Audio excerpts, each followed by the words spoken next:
자, 안녕하세요. 봐봐요. 여러분 받으신 책이요. 표지가 똑같아 보여요. 두 권으로 돼 있고요. 글자를 제가 색깔을 바꾸라 그랬거든요. 그러니까 파란색 글자로 돼 있는 게 그래머예요. 문법입니다. 그게 종합반에서 할 책이요. 그 다음에 오늘 개강할 겁니다.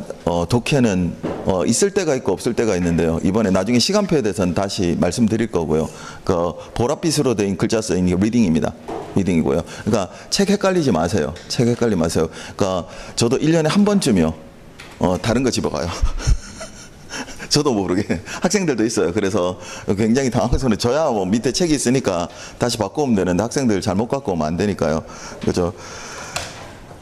문법책을 한번 펴봅니다. 겉페이지를 좀 넘기시면 구성과 특징 다음에 보시면 컨텐츠요. 목차가 있습니다. 겉페이지 8페이지입니다. 6페이지요. 죄송합니다. 원래 책이 겉페이지, 속페이지 우리나라 책이 되게 복잡해요. 내지, 속지 이런 식으로 분류를 해요. 그래야 책이 안전하니까요. 그죠? 거기 목차에 보시면 챕터 1부터 이렇게 쭉 써 있고요. 칠판 한번 보세요. 맨 처음에 챕터 1이 문장입니다. 센텐스요. 그 다음 끝나고 나면 챕터 2가 동사요. 그 다음에 챕터 3가 시제편이요. 끝나고 나면 챕터 4번째가 조동사로 되어 있을 겁니다. 그 다음 챕터 5번째가 가상법이요. 그 다음에 챕터 6번째입니다. 동사가 되어 있는데요. 그러니까 처음에 나오는 게 동사 1입니다. 챕터 6번째가 동사 2요. 그 다음 또다시 챕터 7번째가 투부정사요. 그 다음에 8번째가 동명사입니다. 그 다음에 9번째가 분사요.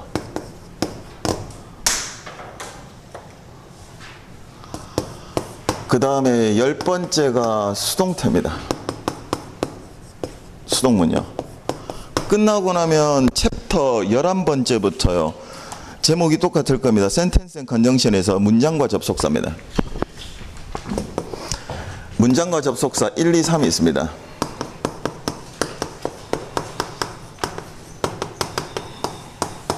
1, 2, 3이요. 3개의 챕터로 되어 있고요. 그죠? 거기에 다 끝나고 나면 다시 명사편으로 들어갑니다. 챕터 14번째부터요. 명사. 끝나고 나면 15번째 관사요. 그 다음에 16번째가 대명사. 17번째가 형용사요. 그 다음에 18번째가 부사. 그 다음에 19번째가 비교. 그 다음에 20번째가 일치와 도치입니다. 그 다음 맨 마지막에 21번째가 전치사로 되어 있습니다. 이게 전체 목차입니다. 굉장히 길죠. 그죠? 그러니까 책 쓴다는 거요. 목차부터 잡습니다. 그러니까 목차 안 잡으면 안 되니까요. 그러니까 목차를 보면 책의 구성도 알 수 있고요. 진행 방향도 알 수 있습니다. 근데 이런 거죠. 뭔가를 새로 만들어서 목차를 짠다 그러지는 못할 겁니다. 그거 넌센스입니다. 보통 수험가에 자기가 새로 만들었다 했는데 못 만듭니다. 언어학에서 나누는 분류가 있기 때문에요. 그거 함부로 못 건드리거든요. 그러니까 어떻게 되어 있냐면 이렇게 될 겁니다. 오늘 문장편부터 들어가서요. 동사의 일부까지 들어갈 겁니다. 그러니까 동사를 다 하진 못해요. 예전엔 다 한 적이 있었는데요. 이거 지금 되게 빠듯하게 움직여요. 근데 두 개로 쪼개는 게 좀 낫더라고요. 그래서 중요한 건 다 배울 겁니다. 여기까지요. 수동태까지가 단문을 전제로 한 겁니다. 그렇다고 해서 다른 건 안 하느냐 해요. 그러니까 무슨 말이냐면 여러분은 배우시고 저랑 문제를 바로 풀어 들어갈 거거든요. 문제를 풀기 위해서는 단문만 해서는 안 돼요. 중문이나 복문을 해야 되는데 그에 대한 문제를 푸는 개념은 전부 다 할 겁니다. 근데 전제로 하는 거 뭐라고요? 단문이라고요. 그러니까 문장으로 시작해서 문장으로 끝날 겁니다. 그리고 나서 문장과 접속사요. 11번째 챕터부터 시작해서 문장과 접속사에서 접속사를 배웁니다. 그럼 어떻게 돼요? 단문이 됐던 게 이어 붙겠죠. 그럼 중문이나 복문이 되어가는 겁니다.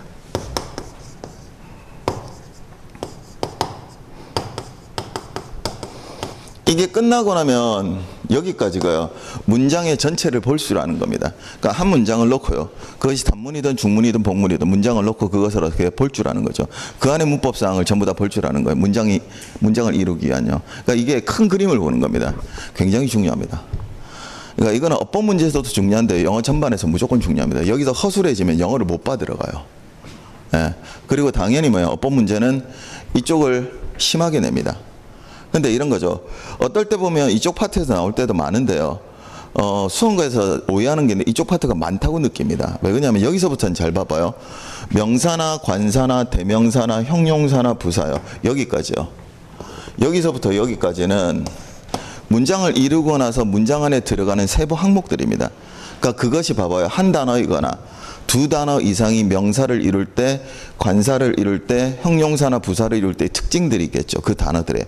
그래서 그 단어들의 특징을 가지고 어떻게 들어요? 문장으로 들어가는 겁니다. 그러니까 이게 세부적 요소입니다. 그래서 언뜻 봐서는 되게 복잡하고 많아 보이는데요. 그렇게 많지도 않고요. 그 다음에 이해를 기준으로 하면 이해도도 굉장히 짧습니다. 근데 이제 수험가에서 어떤 현상을 벌이냐면 수험생들 대부분이요. 시작해서 보통 1, 2, 3, 4에 시작할 수도 있고 7, 8월 수험생들이 제일 많습니다. 그 다음 9, 10월이요. 그러니까 11, 12로 접어들면 내년 시험까지 굉장히 짧아요. 그러니까 굉장히 무리수가 따르죠. 시험 준비 기간이 짧으니까. 물론 제 반에요. 6개월 만에 합격하는 학생들이 있습니다.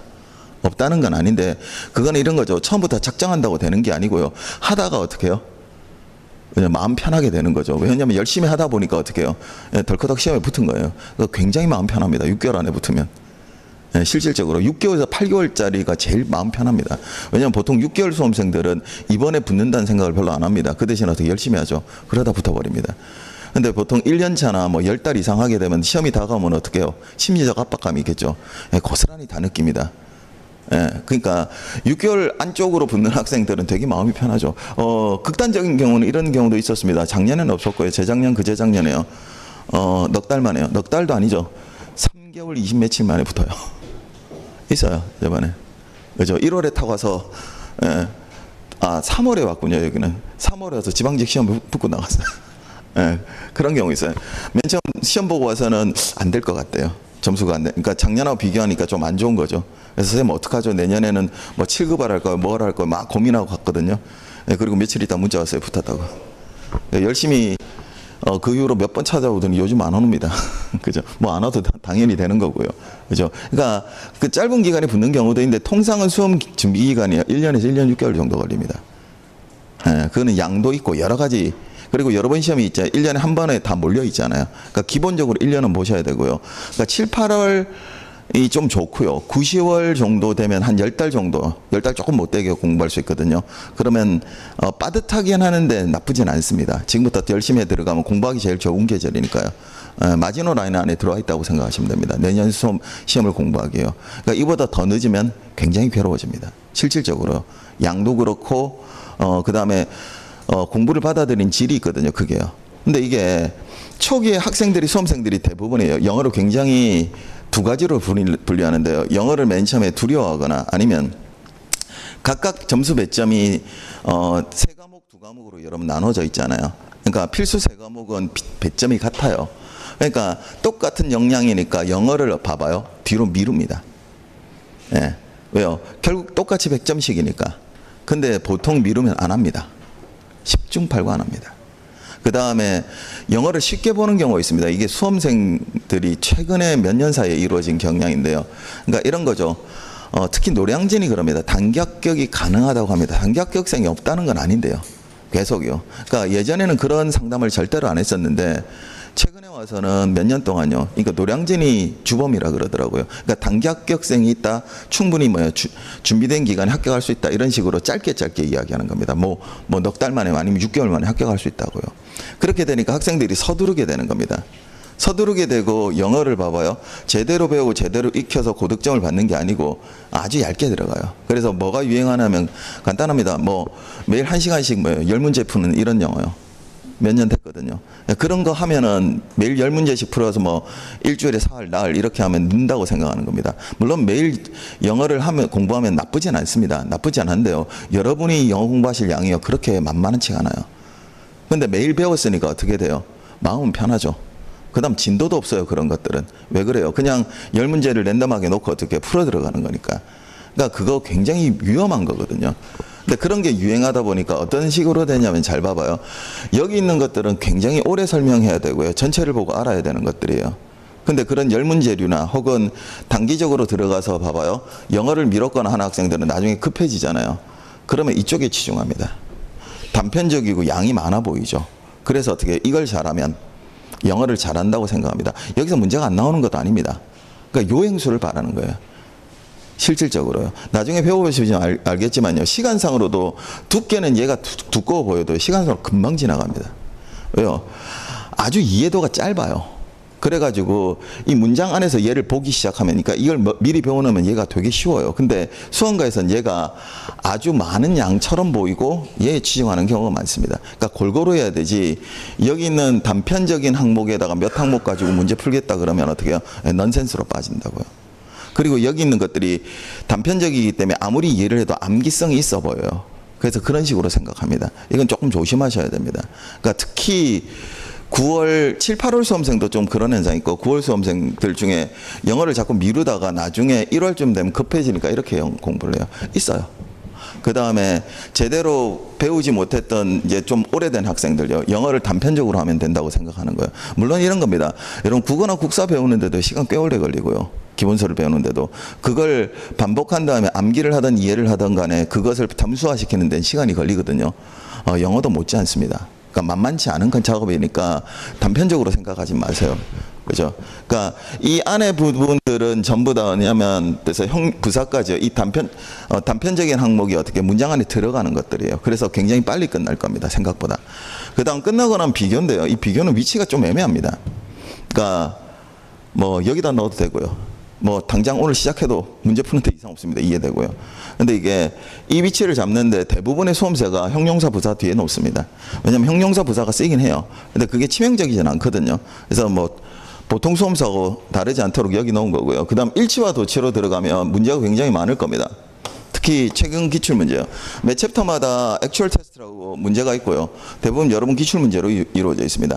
기출이라고 붙지 않은 것도 여러분 실질적으로 기출문제고요. 그 다음에 여러분의 출제자가 냈던 겁니다. 그러니까 제가 예문을 이용해서 연습문제로 만들어 놓은 문제를 제외하고는 전부 다 이 책은 기출문제로 되어 있습니다. 그러니까 충분히 기출문제를 다룰 거고요. 여기가 굉장히 많아요. 근데 여기 일치와 도치 파트 들어가기 전에 이미 다 했을 겁니다. 한 두 항목 정도만 됐죠. 여기서 새로 하는 겁니다. 앞에서 다 배웠는데 어떻게 해요? 일치나 도치라는 것으로 한꺼번에 묶어서 배울 겁니다. 여기서는. 그러니까 시험에 많이 나오기 때문에. 그 다음에 전치사는 안 할게요. 왜냐하면 일단은 아예 안 한다는 게 아니고 수업 중간에 필요한 전치사는 오늘부터 시작해서 꼬박꼬박 할게요. 그 대신 전치사를 따로 다루게 되면 시간 걸리는 시간이 보통 한 6시간 정도 걸립니다. 빠르게 했을 때요. 근데 실익이 없어요. 어법에서는. 어법에서는 실익이 없고 어디에 실익이 있냐면 전치사를 따로 다뤘을 때요. 전치사하고 뭐하고 묶냐면 여러분 수거관용구요. 수거관용구의 한 3분의 2 정도가요. 전치사가 개입됩니다. 그리고 그 전치사를 알면 수거관용구를 익히는데 용이해요. 그래서 내일 개강하는 수거관용구 그 다음에 생활영어 표현이 있거든요. 그 안에 들어가 있습니다. 전치사가. 똑같은 내용인데 이거보다 좀 더 확장돼서요. 그 대신 수업에 필요한 거예요. 문법상에 필요한 전치사는 뭐예요? 수업 내용 중에 한다. 그죠? 그러니까 따로 뭐예요? 안 하겠다요. 그래서 6시간씩이요. 8주 동안 수업하게 되어 있습니다. 그러니까 48강이고요. 보통 제 수업이 48강 이쪽 저쪽이요. 보통 47강 정도만 마치는데 꼼꼼히 설명하다 보면 좀 늘어져 가지고요. 막바지에는 조금 그죠? 양이 좀 있을 수도 있습니다. 그래서 여기까지 해서 종강할 겁니다.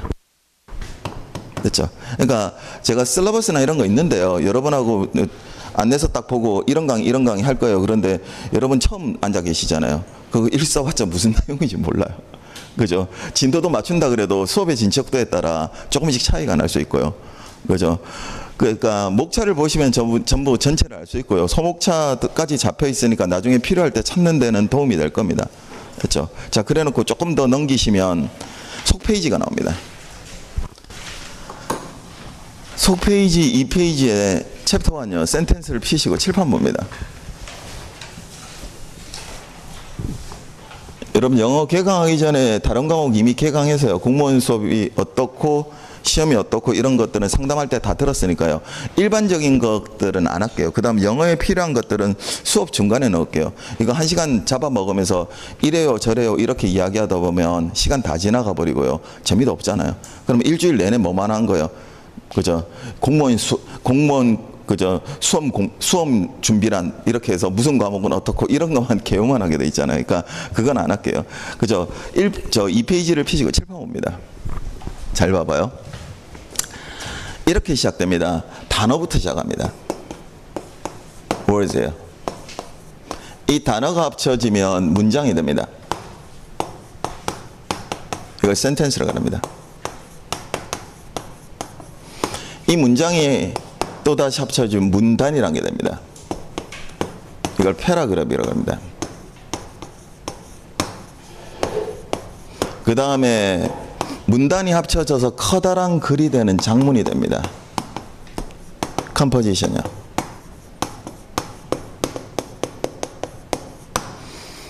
국어도 비슷하게 분류하거든요. 언어는 모두 이렇게 분류합니다. 그러니까 여러분의 봐봐요. 영어는 단어부터 들어갑니다. 그럼 이 밑으로는 없냐고? 있어요. 없는 건 아니고요. 이 밑으로는 여러분의 영어는 아닙니다. 그러니까 네이티브요. 아니면 전공자들의 영어요. 그죠? 왜 그러냐면 여러분 국어 배우시잖아요. 국어는 이 밑으로 들어갑니다. 그래서 의문소 따지고 다 따지는 거예요. 근데 영어는 어떻게 해요? 여기서부터 출발합니다. 여기서 출발해서요, 문장이 되는 기준이 있습니다. 그러니까 정의가 있어요. 됐죠? 단어들이 모여서 문장이 되기 위한 필수 구성 요소가 있는데 두 가지입니다. 주어와 동사입니다.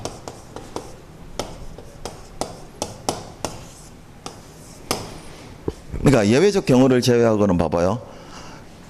문장이 되는 최저 단어는 두 단어예요. 한 단어가 주어고 한 단어가 뭐요? 동사면 문장이라 그럽니다. 그죠? 그 다음 봐봐요. 문단이 되는 기준이 뭐냐면 주제입니다. 주제가 하나면 한 문단이고요. 주제가 또다시 나오면 뭐야? 또다시 문단이 성립하고요. 왜 이렇게 나눴냐면 잘 봐봐요. 여러분 문법이요. 그러니까 문법 문제는 어법 문제의 기준입니다. 얘가. 그러니까 어법 문제를 낼 때는 뭐를 기준으로 한다고요? 문장의 성립을 기준으로 합니다. 그것이 밑줄이 있든 빈칸이 있든요. 아니면 영작의 형태, 어떤 형태로 나더라도 어법 문제로 나왔다 뭐라고요? 문장의 성립입니다. 그럼 봐봐요. 어떤 문제를 풀러 들어가는데 이 문제를 어떻게 풀어야지, 아니면 이렇게 풀어야지 저렇게 풀어야지 복잡해요. 그럼 뭐부터 따지기 시작해야 되죠? 문장의 성립이니까 주어가 있느냐 동사가 있느냐. 근데 그거 안 보시면은 문법 문제 안 보입니다. 실질적으로. 그죠? 그 다음 다시요. 여러분 엄청난 그저 분량을 자랑하는 문제 중에서 절반이거든요. 독해 문제의 기준이 얘입니다. 독해는 문단을 기준으로 내고 돼 있고요. 문단을 기준으로 낸다는 소리는 뭐죠? 주제를 기준으로 낸다는 뜻입니다. 그럼 봐봐요. 독해 문제 직접 주제를 물을 수도 있고요. 주제의 요약인 제목을 물을 수도 있고, 주제를 포함한 전체의 뜻인 요지를 물을 수도 있고요. 빈칸을 채워요. 무슨 말이죠? 주제와 일관된 내용을 채우시오. 문장을 4개로 잘랐어요. 순서를 바르게 만드시오. 이 말은 무슨 말이에요? 잘 봐봐요. 그 문단의 주제를 잡고 주제에 부합하도록 논리적으로 배열하시오. 무슨 말이에요? 모양만 바꿨을 뿐이지 전부 다 뭐라고요? 주제의 문제입니다. 그러니까 대부분의 독해의 문제는 주제를 잡으면 답이 떨어지게 되어 있습니다. 그러니까 문 형식은 굉장히 다양해요. 그런데 실제 묻고자 하는 거는 뭐예요? 예와 예인 거죠. 그러니까 그게 흐트러지면 뭘 쫓아가냐면 유형이랍니다. 뭐 신유형, 아니요. 유형은 뭐일 뿐이죠? 겉보기일 뿐이에요. 실제 묻고자 하는 걸 모르면 어떻게 해요? 수많은 유형에 묻혀가지고요. 문제 못 풉니다. 그 다음 실력도 안 늡니다. 충분히 문제는 풀 거니까 유형에 대한 걱정은 없을 겁니다. 그죠? 그 대신 여러분은 이 초점에서 흐트러지면 안 됩니다. 주제를 잡은 독해는 나중에 독해편에서 할 거니까 이 부분은 싹 치울게요. 잘 봐봐요. 우리는 지금 문장까지를 만들어가는 문법을 할 거고요. 일단 이렇게 전제하고 들어갈게요. 여러분 문제를 푸는 문법을 됐죠? 수업하기 위해서 걸리는 시간이 실제로는요. 지금 주어진 수업 시간의 3분의 2 정도면 충분합니다. 그러면 안 틀릴 겁니다. 근데 그러면 더해진 수업 시간은 뭐냐면 이런 겁니다. 봐봐요. 영어를 배우면서 대부분 종합반에서 영어를 처음 배우기 시작하잖아요. 그때 그죠? 문법만 한다면 나머지로 확장이 안 돼요. 그러면 나중에 봐봐요. 독해의 지문을 읽을 때나 어휘 문제를 풀 때나 나머지 영어 문제를 풀 때도 전부 다 어떻게 해요? 영어를 알아야 되겠죠. 그래서 나머지 사항까지 다 들어가요. 물론 이런 겁니다. 이때 했다고 해서 독해 때 그걸 안 하느냐? 해요. 하긴 하는데 그 사항까지를 배우게 되니까 어떻게 양이 좀 더 있는 겁니다. 그러니까 영어 전반에 대해서 배우게 될 겁니다. 근데 기준은 뭐라고요? 문법 문제를 푸는 기준이 될 겁니다. 이때 봐봐요. 문장의 성립을 묻고 있으니까 됐어요? 주어 동사가 있으면 문장이라 그랬는데요. 우리 다시 출발점으로 가볼게요. 출발점이 뭐라고요? 단어요. 근데 이 출발점의 정의를 못 내리면 일로 가면 어떻게 해요? 목표점은 굉장히 달라지겠죠. 그죠? 그래서 이쪽으로 다시 올게요. 그럼 단어의 정의가 뭐냐 이렇게 돼요. 그러니까 이런 거죠. 사전적 정의 말고요. 그러니까 언어를 배울 때의 단어의 정의는 모든 언어학자들이 공통적으로 합니다. 사전상 단어입니다.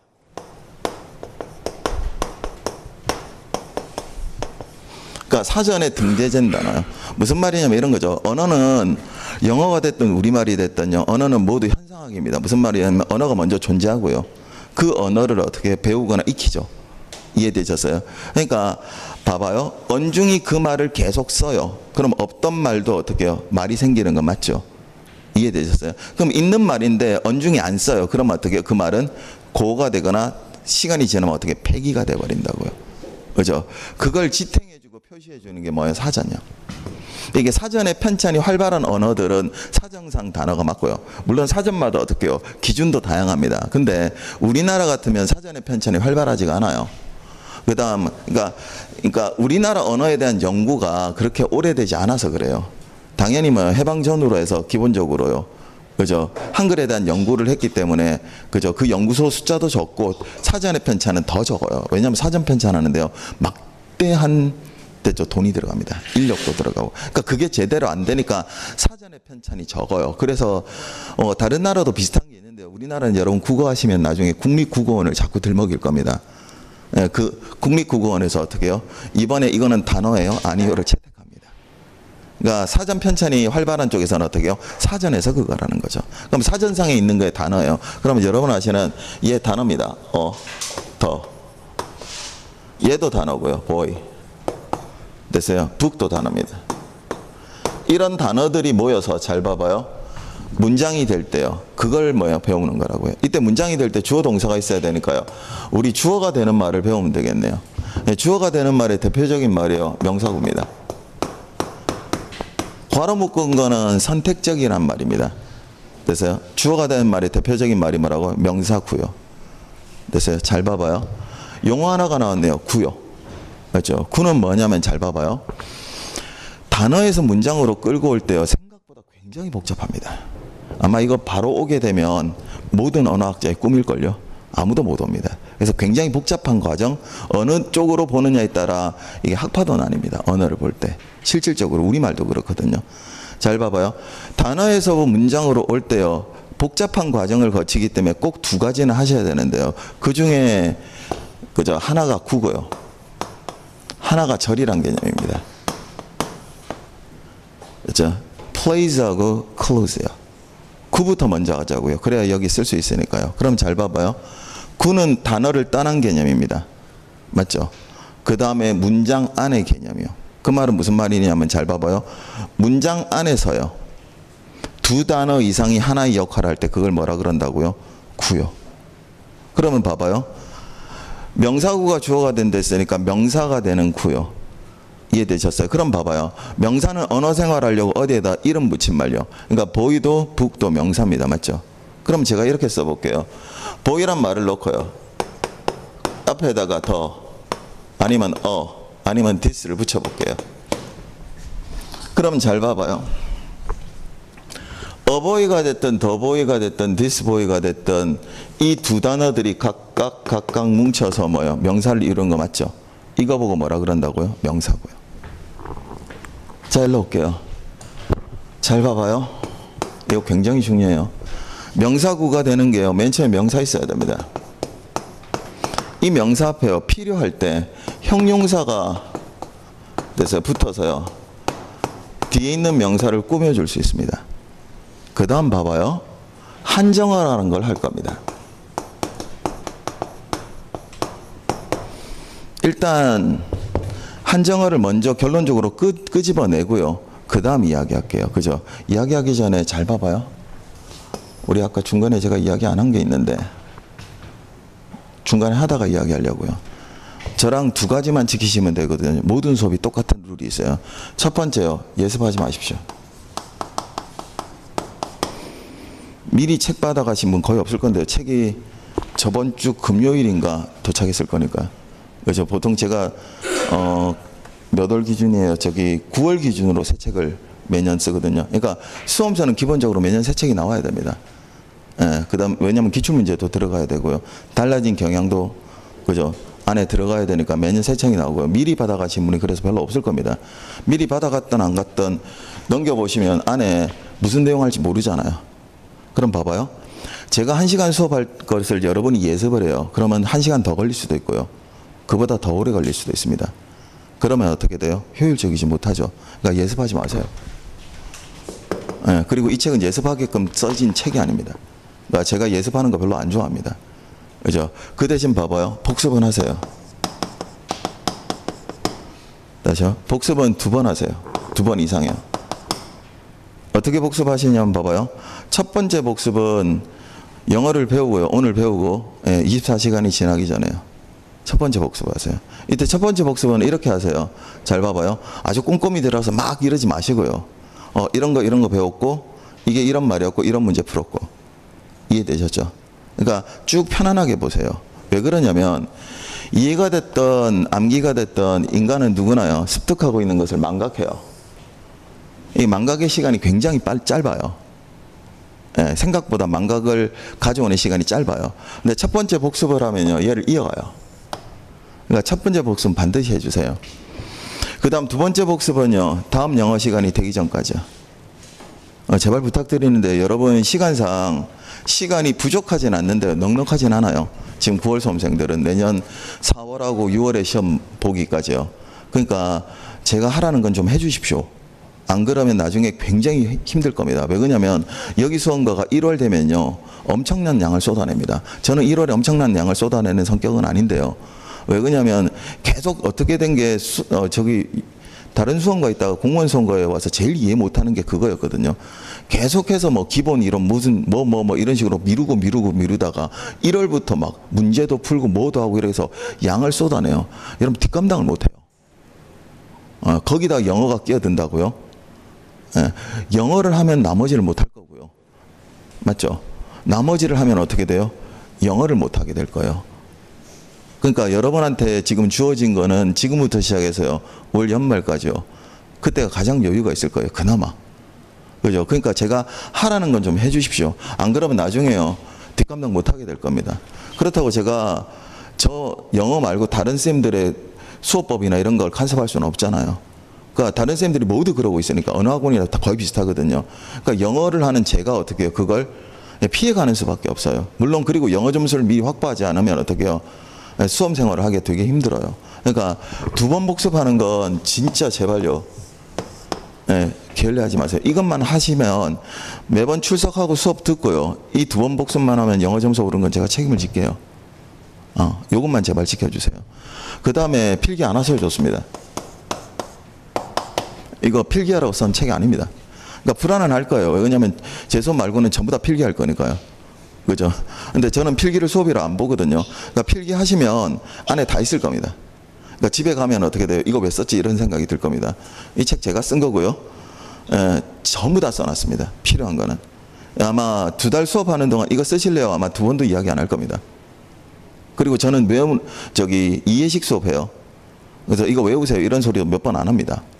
물론 암기사항이 있는 거는 외우라 그러는데요. 그것도 몇 번 안 합니다. 100% 이해식 수업을 할 거니까 이해되고 문제가 풀릴 거고요. 그걸 복습만 하시면 될 겁니다. 그러니까 제발 필기하지 마세요. 그러니까 아예 금지시키는 건 아닙니다. 제가 앞에다 적는 거는 이런 거죠. 여러분이 봐봐요. 설명을 들으면서 시각적으로 안정적으로 이해하기 위해서 쓰는 거지. 여러분이 적어갈 만한 건 못 돼요. 왜요? 책에 다 있습니다. 그러니까 그건 걱정 안 하셔도 좋아요. 그죠? 근데 워낙에 필기라는 것을 하는 수업을 해왔기 때문에 손이 가만 안 있을 겁니다. 맞죠? 쓰시려면 쓰세요. 그 대신 봐봐요. 쓰느라고 시간을 허비해서요. 수업을 못 듣지 마세요. 그러면 안 된다고요. 그죠? 그러니까 이런 거죠. 쓰다가 봐봐요. 놓쳤어요. 쓰는 것을 설명 듣느라고. 그럼 그냥 내두세요. 왜 그러냐면 나중에 복습하실 때 보면 책에 다 있습니다. 고스란히 다 있습니다. 기억도 날 거고요. 그러니까 제발요. 예, 이쪽에다 시간 허비하지 마세요. 예, 그죠? 다시 읽어볼게요. 잘 봐봐요. 우리 뭘 할 거냐면 명사를 꾸며주는 형용사 앞에 붙을 수 있다 그랬고요. 뭐가 있다고요? 한정어란 개념을 할 건데요. 한정어에 대해서 먼저 설명을 할게요. 이게 굉장히 중요한 단어가 될 겁니다. 어법에서는요. 자, 일단 결론적으로 한정어를 먼저 써놓고 들어갈게요. 한정어입니다. 영어로는 얘를 determine이라고 합니다. 됐죠? 한정어가 되는 거의 첫 번째는 관사입니다. 그러니까 여러분이 아시는 어언의 부정관사, 더의 정관사요. 그 다음 지시를 나타내는 지시한정어가 있습니다. 어려운 단어들 아니에요. this나, that, 혹은 thes나, those 같은 경우요. 그 다음에 부정한정어가 있습니다. 책에 있어요. 이거 전부 다. 이 책에 3번 있어요. 필요한 데마다 다 넣어놨어요. 예. 자, 봐봐요. 부정한정어인데 이 부정은 조심할래요. 됐죠? 나쁘다는 부정 아니에요. 그릇됐다는 부정 아니고 정할 수 없다. 통상은 정할 수 없는 수양 이런 것들을 나타냅니다. 그래서 여러분 아시는 some, any 같은 것을 부정한정어로 합니다. 그럼 봐봐요. some books 해볼게요. 일부 책들이죠. 정할 수 있어 없어요? 없잖아요. 그죠? 이런 걸 뭐라 그런다고요? 부정한정어요. 그 다음 맨 마지막에 소유격이 있습니다. my 같은 말요. one's 같은 말요. 얘네를 뭐라 그러냐면 한정어라 그럽니다. 다시요. 잘 봐봐요. 이 단어가 굉장히 중요한 단어가 될 겁니다. 모르는 단어는 없고요. 예, 이해되셨어요? 이 단어는 잘 들으세요. 원래 명사 앞에 붙는 말은요. 뒤에 있는 명사를 꾸며주는 형용사입니다. 이해되셨어요? 얘네들도 그래서 품사로는 형용사입니다. 다시요. 품사로는 뭐라고요? 형용사요. 근데 원래 형용사가 아닌 말입니다. 대부분은 원래 형용사가 아니고 명사나 대명사인 말입니다. 이 말이 어디 앞에 붙으면 명사 앞에 딱 붙으면 뭐가 된다고요? 형용사가 돼요. 그러니까 품사로 지칭한다면 그냥 형용사로 묶으면 되는데 제가 왜 한정어란 용어를 붙여가지고 여기다가 빼놨냐면요. 잘 봐봐요. 형용사는 이런 겁니다.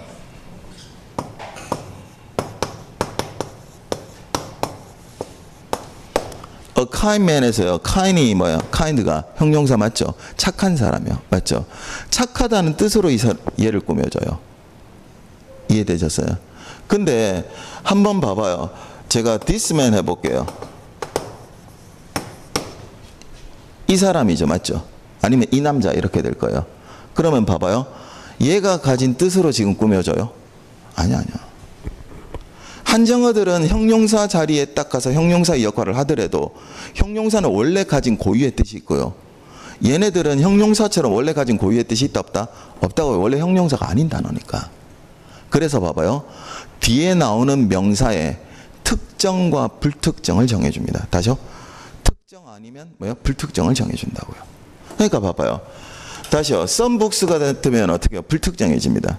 a book에도 어떻게 돼요? 한 권의 책인데 어떤 책인지 모르죠. 불특정해져요. 근데 제가 이렇게 써볼게요. that book이요. 그 책이 돼요. 이러면 어떻게 돼요? 네, 특정해지잖아요. 그러니까 이 말들은 잘 봐봐요. 뒤에 명사를 꾸며줘서 뭘 결정한다고요? 특정, 불특정을 그래서 좌우해야 돼요. 그래서 이 말에 특징이 있습니다. 이 한정어들이 특징인데요. 첫 번째요. 첫 번째요. 명사구에 처음에 나옵니다.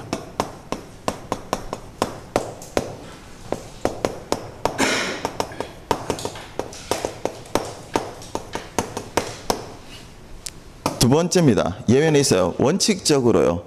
됐죠? 겹쳐 쓰지 못합니다. 예외는 있다고 그랬어요. 예외에 대해서도 나중에 배워요. 여러분 한번 이렇게 써볼게요.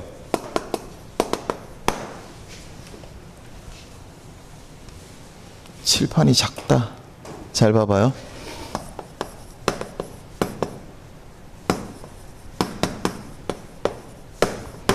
제가 이렇게 썼어요. This step. 이런 영어 있어 없어요? 없잖아요. 왜 없냐면 봐봐요. 만약 세상에 책이 이만큼 있다고 쳐요. 이 책이 디스북이면 이 책이 뭐예요? 대북이 돼야 되죠. 이거 두 개가 겹칠 수 있어 없어요? 없어요. 제가 그랬죠. 얘네들은 특정과 불특정을 정해 준다 그랬어요. 그러면 특정과 불특정이랑 각각이 뭐예요? 그래서 존재하는 거기 때문에 겹칠 수 있다 없다? 없다고요. 그러니까 예외는 분명히 있다 그랬어요. 원칙적으로 뭐예요? 겹칠 수 없어요. 이때 이 두 가지 특징 때문에요.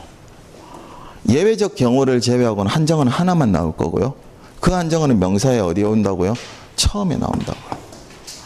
왜 이걸 하냐면 이런 겁니다. 이거 말고도 여러 가지가 있는데요. 여러분 봐봐요. 어법 문제를 풀든 독해 문제를 풀든 영어를 할 때요. 그 단어의 뜻을 모조리 알고 푼다고 생각하지 마십시오. 두 번째요. 어법 문제에서는 어법을 물어보는 거지 단어의 뜻을 물어보는 건 아니에요. 물론 이런 거죠. 어법성이 있는 단어는 반드시 알아야 돼요. 근데 나머지는 어떻게 해요? 물어보는 게 아니에요. 근데 우리나라 수험생만은요. 이게 맨 처음 영어를 접하고 오랜 기간 배워오면서 대부분 뭐를 배우냐면요. 해석의 영어를 해요. 그죠? 그 해석의 영어는 처음 배울 땐 괜찮은데요. 시간이 지나면 굉장히 무서워져요. 뭐가 안 되면 영어를 모른다고 생각해요? 해석이 안 되면요. 그 다음 봐봐요. 영어의 문장을 놓고 옳고 그름을 판단하는데 우리말에 해석이 개입돼요. 근데 우리말의 해석으로 영어의 옳고 그름을 판단해요? 못해요? 못해요. 오해에 빠져 있는 거예요. 그러니까 어법 문제를 보고 어떻게 해요? 첫 단어부터 어떻게 해석하고 들어가요. 뭘 물어봤는지 어떻게 해야 되는지는 생각 안 하고 어떻게 해요? 이 단어가 뭐지? 이렇게 들어가요. 그렇게 되면서 어떻게 해요? 굉장히 힘들어지는 겁니다. 전제 두 가지를 갖고 들어갈게요. 첫 번째 전제입니다. 잘 봐봐요. 여러분한테 영어는 외국어입니다. 그게 첫 번째 전제예요. 이 첫 번째 전제 때문에 생기는 전제가 있습니다. 영어와 우리말은 절대로 1대1이 아니에요. 1대1로 생각하는 순간 완전히 무너져요. 그러니까 우리말의 해석을 가지고 들어가는 순간 어떻게 된다고요? 우리말이 되는 거지 영어가 되는 건 아니에요. 그러니까 해석이 필요 없다는 건 아니에요. 근데 해석을 전적으로 들어가게 되면 어떻게 된다고요? 그게 안 된다고요. 두 번째요. 잘 봐봐요. 여러분의 영어는 시험의 영어예요. 물론 이거예요. 영어를 지금 배우시면 시험 영어뿐만 아니라 영어 전반이 늘게는 되어 있어요. 실력도 향상되고. 근데 그거는 놓치지 마세요. 시험의 영어라고요. 그렇다고 제가 단편적이고 방법적인 시험의 영어를 하겠다는 건 아니고요. 시험을 보기 위한 영어를 하기 때문에 됐죠? 시험의 영어를 놓고 배울 수 있는 걸 배워야 되는 거지 다른 걸 하는 게 아니에요. 그러면 어떻게 돼요? 한계가 분명해지지 않아요. 그러면 안 그래도 많은 양이 뭐요? 엄청나진다고요. 그러니까 외국어고 시험의 영어를 배운다고요. 이때 봐봐요. 문법 문제를 딱 풀게 되면 제가 그랬어요. 주어 동사가 있는지를 찾아야 된다 그랬잖아요. 특별한 경우가 아니면. 아주 디테일하게 세부적으로 나오지 않는 이상 어느 부분이요. 이건 분명히 문장의 성립을 보니까 주어가 뭔지 동사가 뭔지를 찾아야 되는데 잘 봐봐요. 대표적으로 명사구를 했거든요. 그러면 영어 단어 중에 여러분 모든 명사를 다 외울 수 있어요? 없다고요. 그럼 봐봐요. 문장 안에 딱 명사가 나왔는데 그 명사를 모르면 어법 문제를 못 푼다? 그건 넌센스라고. 그리고 이런 거죠. 어휘력이나 표현법의 관계에 대해서는 외국어는 당연히 어휘력이요. 최강이야 해요. 근데 이런 거죠. 어법 문제를 풀어봤는데 그 어휘를 안다 모른다를 따지는 건 넌센스예요. 그거는 봐봐요. 어휘 문제에서 혹은 독해 문제에서 그 어휘를 익혀도 충분해요. 근데 여러분 학교 다닐 때는 어떻게 해요? 중간고사나 기말고사 기준으로 학교 공부를 할 때는 어떻게 되죠? 네, 그런 식으로 했던 거예요. 근데 그 양은요. 그게 가능해요. 여러분 중간기말고사 보통 분량이요. 2달에서 2달 반짜리예요. 그럼 2달에서 2달 반짜리 돼서 내용을 놓고요. 거기 시험 나올 만한 건 다 그냥 끄집어내도 돼요. 양이 얼마 안 되니까.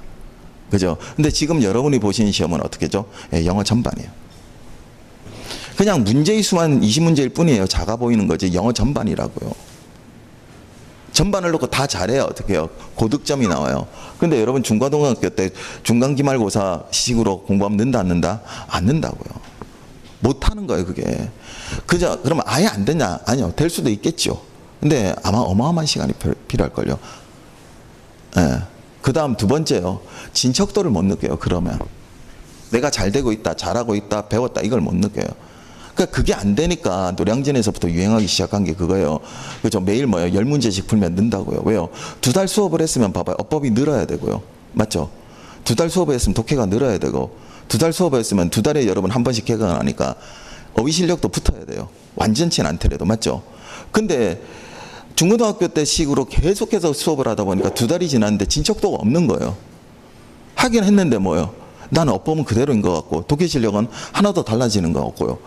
늘 독해에서 제일 오류를 범하는 게 이거죠. 그 신화는 누가 만들어낸지 모르겠어요. 첫 번째, 두 번째 문장에 주제문이 있다. 어떡하라고요? 나중에 저랑 독해 한번 해봐봐요. 주제문 첫 번째, 두 번째 문장 있는 경우도 있는데 중간에도 있고 끝에도 있어요. 제일 엉뚱한 소리 하잖아요. 첫 번째, 두 번째 문장에 주제문이 제일 많아요. 그 다음 거기 없으면 뭐예요? 끝에 있어요. 거기 없으면 가운데 있어요. 어떡하라고요?